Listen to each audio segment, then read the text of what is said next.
पहले हमरा के ले लेवे द, काहे से कि तू तो सुपरस्टार हो, जब चाहे तब ले ले बस।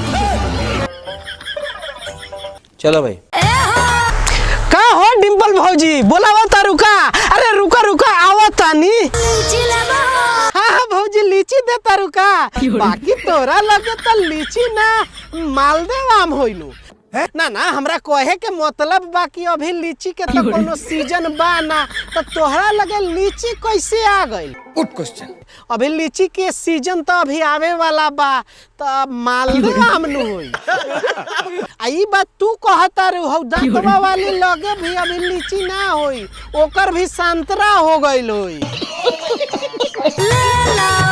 अरे जब इतना प्यार से कहता रू तो दे दो। तोबा तोबा। क्या तकलीफ है इनको? अरे ना मोदी जी, ये हमारा तकलीफ थोड़े बा, बाकी है देखी तो रउआ राज में ही नकली लीची बेचतिया। अरे हाँ हाँ सुनाता, बाकी नकली लीची लेके हम का करे? कभी असली आमवा में से भी हमनियों के चिखा ना दो। नहीं हमरा के ना देबू। इ तो गलत बात बाकी ना बताई तो लोगिन, इ खाली खेसारी भैया के दी का, हमनियों के तनी दे देवल कर। आखिर लीचिए नु बेचा तारू। अरे तो हमनियों के चाराना के चिखा न तो। आ हई लो हई 20 गो रुपया ला, छूटा त ना बा हमरा लगे, रख ला तू ही। लेकिन क्यों? हई हई आमवा के आमोरा सवा में से नु तनी हमनियों के पिला न द।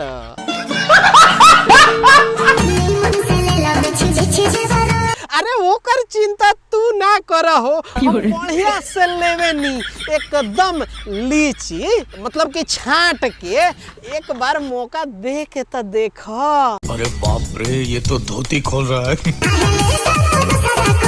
अरे कर बहिन के हम तो कौन से कहतानी कि दे दे, लेकिन ना बाप बेचे लोहा टीना, बेटी बने सोनाक्षी सिन्हा। हमरा के ना देबू। आ रहल बात दूसरा के देंगे, अब कितना दिन से कितना देंगे अब देते रहबू। जाके क्या साला गोली के नहर भी पता न कितना गहर हो गइल होई। सही पकड़े हैं।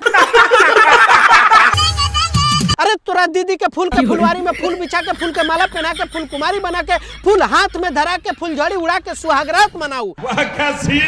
जहाँ देखो वहाँ टेंगे चला ताटे। एकदम दिमाग खराब हो गई बा, परेशान हो गई बानी ये टेंगे से। हगते मुतते सुतते उठते खाते पीते जहाँ देखो वहाँ टेंगे चलता। कभी लेंगे या देंगे भी कर दे। मार चौक दिए भैया जी। क्या बोला तूने? मैं क्या करूं, फिर जॉब छोड़ दूं? अरे रुको मर्द, पहले हमरा के ले लेवे द, काहे से कि तू तो सुपरस्टार हो, जब चाहे तब ले लेबो चाहे दे देबो। अब हमरा के पहले ले लेवे द, काहे से कि बड़ी परेशान हो गइल बानी ई टेंगे लेंगे से। अभी लेइए के हम छोड़ेंगे। अरे भौजी जल्दी से देंगे कर दे ना, तो हम आवता नहीं लेंगे करे खातिर। अब तोहनी लोग के काला बा भाई लोग, जाता ले लो जल्दी से जा, एकदम बाढ़ आ गइल बा लेवे खातिर। टेंगे करत लेंगे करे लगी। हम मिलत नहीं अगला वीडियो में। बाय बाय, टेक केयर, जय हिंद।